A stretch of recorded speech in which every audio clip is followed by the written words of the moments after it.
A continuación, daremos inicio al último módulo del curso de energías renovables no convencionales aplicada al riego.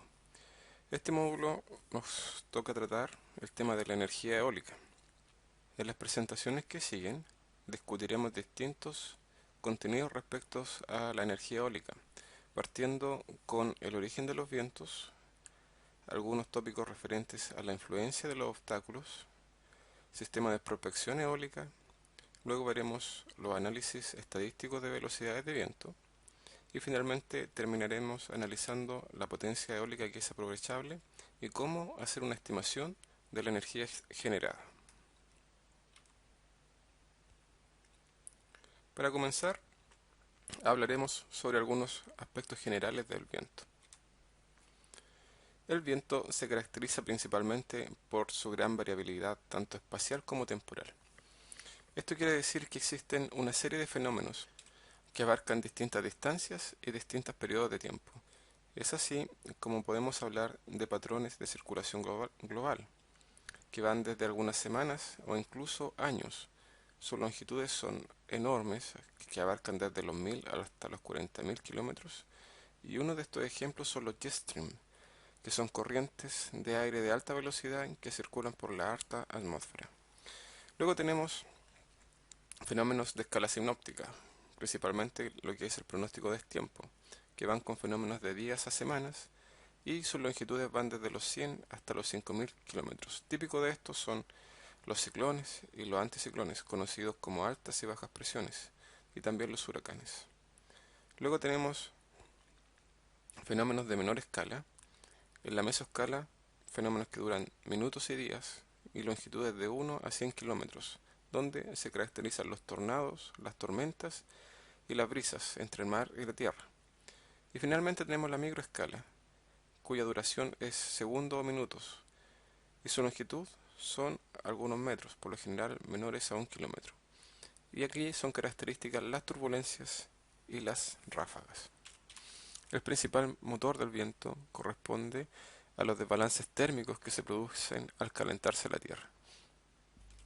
Aquí observamos tanto la energía solar que llega a la Tierra para distintas latitudes, como también la radiación que emite la Tierra para dichas latitudes también. Podemos observar que la radiación emitida, es decir, la energía que pierde la Tierra, es mayor en los polos que la cantidad de radiación proveniente desde el Sol. Y lo opuesto ocurre en las latitudes cercanas al Ecuador, donde la cantidad de radiación solar es mayor a la cantidad de energía que pierde la Tierra. De esta forma, la zona ecuatorial se calienta mientras que la zona cercana a los polos se enfría. En un intento de equilibrar la temperatura terrestre, se originan los vientos, donde se crean corrientes convectivas que van desde las zonas calientes hacia las zonas frías. También debemos considerar las propiedades de la Tierra. Los continentes se caracterizan porque se calientan rápido en comparación a los océanos. Es así como su temperatura aumenta rápidamente, mientras que la temperatura de los océanos crece en forma paulatina. Esto origina que las corrientes de aire se dirijan desde el mar hacia los océanos, tratando nuevamente de buscar el equilibrio. Así, podemos decir que existen cuatro fuerzas predominantes en la generación del viento. El primero son los desequilibrios térmicos, debidos principalmente al gradiente de presión atmosférica. Y luego debemos considerar la fuerza de Coriolis, la fuerza centrífuga y la fuerza de roce. Los gradientes de presión, como se mencionó anteriormente, se originan debido a los desbalances térmicos que existen en el planeta. Es así que en las zonas donde hay mayor cantidad de energía, hay también un mayor agitamiento de las moléculas de aire, de tal forma que eso origina una mayor presión. Estas diferencias de presión, que generalmente se muestran en los mapas sinópticos en forma de isobaras, generan una fuerza que va desde las zonas de alta presión a las zonas de baja presión, de tal forma que mueven las masas de aire en forma perpendicular a las isobaras. El Coriolis es un tipo de fuerza particular, se le llama no inercial o pseudofuerza, y se origina por la rotación del planeta. De esta forma, la fuerza de Coriolis solo modifica la dirección de la velocidad de viento, sin afectar su magnitud. Como pueden ver acá, la fuerza de Coriolis depende de la velocidad angular de rotación del planeta, la velocidad de viento y depende de este ángulo phi que corresponde a la latitud. La dirección de viento se ve modificada hacia la derecha de su movimiento en el hemisferio norte y hacia la izquierda de su movimiento en el hemisferio sur. Otra fuerza del tipo ficticia corresponde a la fuerza centrífuga. Nuevamente, la fuerza centrífuga solo cambiará la dirección de la velocidad de viento y se origina en las curvaturas que tienen las isobaras.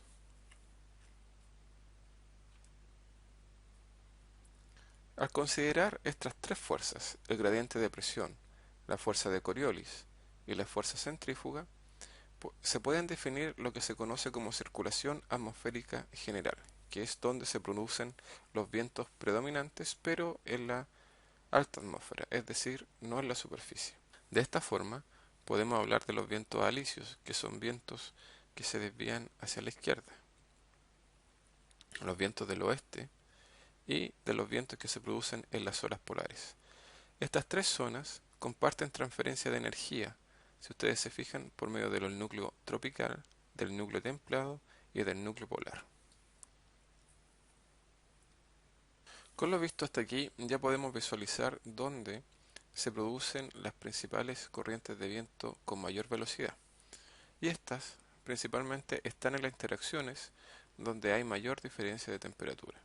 Es por eso que todas las zonas costeras que ustedes pueden ver acá es donde se producen las mayores velocidades de viento promedio anuales. Y también en otras zonas donde hayan grandes diferencias de temperatura.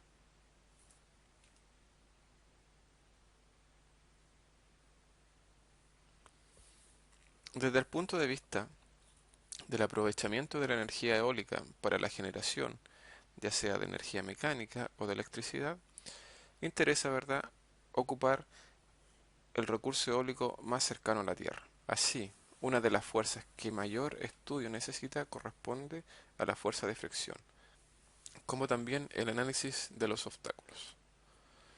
La fuerza de fricción se produce entre la interacción de la superficie terrestre y la masa de aire que está en movimiento.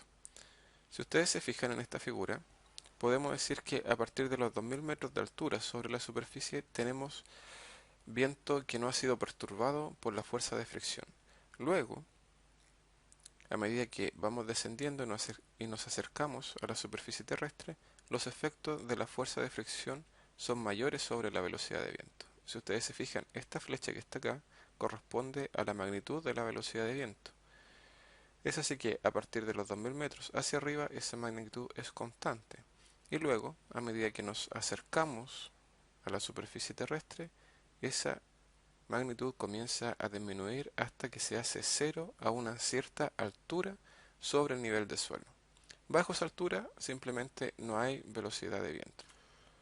La fuerza de roce, por lo tanto, afecta tanto la magnitud de la velocidad de viento como afecta la dirección de la velocidad de viento.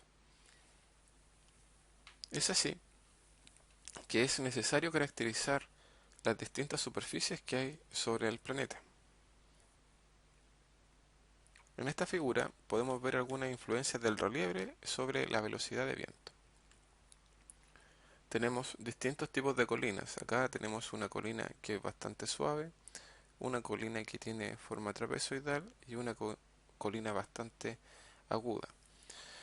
¿Qué pasa cuando estas colinas se enfrentan a un perfil de viento incidente? Bueno, el viento en su intento de mantener, ¿verdad?, su flujo va a originar que sobre la colina se produzca un incremento de la velocidad. Mientras que si la colina tiene algunos bordes o algunos quiebres, el mismo perfil de velocidad de viento va a originar que se produzcan turbulencias. Por otra parte, una colina que es bastante aguda también va a producir bastantes turbulencias frente a un perfil de velocidad de viento. Es así como algunas condiciones del terreno favorecen el incremento en la magnitud de la velocidad de viento, que también se puede aprovechar desde el punto de vista del recurso eólico. Acá tenemos un parque eólico que está ubicado en una zona costera y fíjense en la forma de las colinas, son colinas bastante suaves. Acá tenemos el viento incidente, es decir, el viento que azotará posteriormente la colina. Al subir el viento por la colina se va a producir un incremento en la velocidad de viento y este puede llegar hasta ser un 200% del viento incidente, solamente por el efecto de la colina. Por lo tanto, este tipo de topografía es ideal para instalar campos eólicos.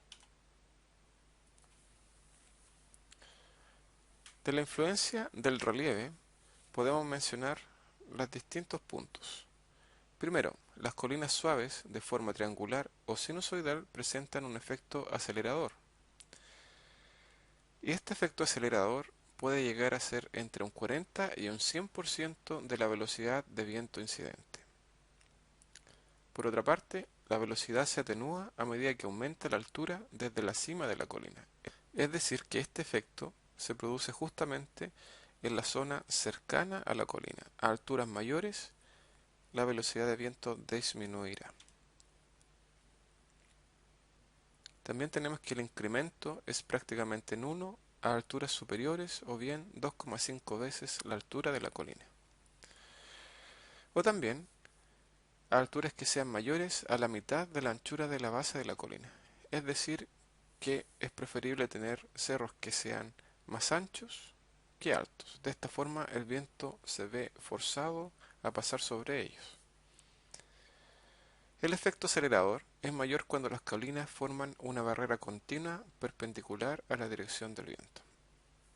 También es necesario considerar cómo se perturba el viento producto de los obstáculos de menor magnitud que una colina. Acá tenemos un obstáculo que tiene una cierta altura, ¿verdad? Y tenemos que incide sobre él un flujo de viento. Ese flujo de viento va a crear zonas de turbulencias y también va a haber un flujo que va a pasar sobre este obstáculo sin crear turbulencias. Las turbulencias que son creadas afectan una zona alrededor de los obstáculos. La zona de turbulencias afecta el viento incidente hasta 2 veces su altura, mientras que la altura sobre el suelo, la zona afectada también tendrá que ver con 2 veces la altura. En la parte posterior del obstáculo, la zona afectada va desde 10 a 20 veces la altura. Los obstáculos principalmente causarán una disminución en la velocidad de vientos, como también turbulencias en la zona afectada. Por lo tanto, es necesario tomar algunas precauciones al momento de instalar un dispositivo de medición de velocidad de viento o instalar una turbina eólica con respecto a los obstáculos que la rodean. Existen otros fenómenos locales que afectan la velocidad de viento. Es así como podemos considerar las brisas de mar y tierra, que se localizan en las zonas costeras en presencia de tierra y agua. En estas zonas se produce el efecto ya mencionado, que la tierra se calienta más rápidamente que el mar. Por lo tanto, en el día se produce un flujo de aire desde la tierra hacia el mar. Ese flujo se equilibra en los amaneceres y en los atardeceres, donde la temperatura de la tierra y del mar se igualan. Posteriormente, en la noche, la temperatura de la tierra sigue descendiendo, mientras que la temperatura del mar baja, pero de una forma más paulatina. Así de noche el flujo de aire se invierte y va desde la tierra hacia el mar. Este mismo efecto también se ve en las brisas de valle o de montaña, donde las zonas inclinadas se calientan más rápida que el valle, produciéndose también un ciclo convectivo.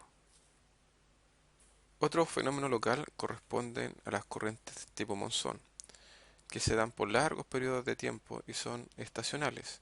Estas se producen por los desiertos, que se calientan continuamente, mientras que el océano permanece a una temperatura menor. Por lo tanto, se originan corrientes de aire que van desde los océanos hacia el interior de los desiertos durante largos periodos de tiempo. Otro fenómeno local corresponde al efecto Foehn. El efecto Foehn muestra un aumento en la velocidad de viento cuando se produce un cambio en la temperatura de este. Esto ocurre particularmente cuando tenemos vientos que provienen con una cierta humedad sobre una cordillera. El aire al subir por la cordillera se va secando, producto de las precipitaciones. Por lo tanto, al bajar por el otro lado, está más seco y a mayor temperatura, por lo que alcanza mayores velocidades. Con eso hemos terminado con algunas generalidades respecto a la velocidad de viento y en el próximo video continuaremos revisando las características del viento, pero esta vez en torno a la energía contenida en él.